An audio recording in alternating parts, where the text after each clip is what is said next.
आज मी तुम्हाला महाराष्ट्रातल्या आगळ्या वेगळ्या आणि वारकऱ्यांच्या अशा महाकुंभला नेणारे, ज्याची नोंद फक्त राज्यात आणि देशात नाही तर Guinness book of world record मध्ये झाली आहे.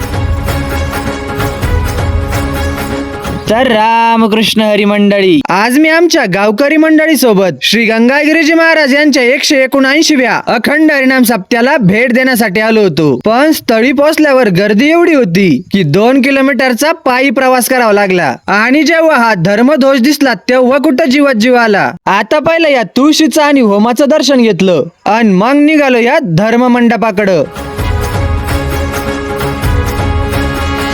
जिथं गंगागिरीजी महाराज यांच्या चरण पादुकाचं दर्शन तर होतं, पण त्यासोबत या 10-15 हजार टाळकरी मंडळी सोबत हरिनामाचा सुद्धा आनंद लुटता येतो.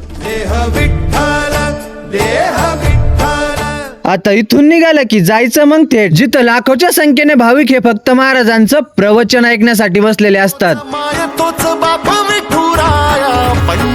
आता प्रवचन ऐकून झालं म्हणजे जेवणाची सोय बघावं लागल आणि त्यासाठी सुद्धा जवळजवळ अर्धा किलोमीटर चालत जावं लागतं. आता इथं तुम्हाला बघायला मिळणार आहे जगातलं सगळ्यात चविष्ट जेवण, आणि ते म्हणजे आमटी आणि भाकरीचा महाप्रसाद. पण इथं येणाऱ्या भाविकांची संख्याच एवढी असते की रोजची 1.25 लाख लिटर आमटी लागती. भाकरी डायरेक्ट ट्रेलर मध्ये आणि आमटी डायरेक्ट टँकर मध्ये. पण एवढं असूनही गुरुवार्य गंगागिरीजी महाराजांच्या कृपामुळे आणि संपूर्ण सेवेकरी मंडळीच्या प्रतिसादामुळे इथं कधीच कमी पडत नाही. आणि हा आजवरचा इतिहास आणि उद्याचं भविष्य आहे.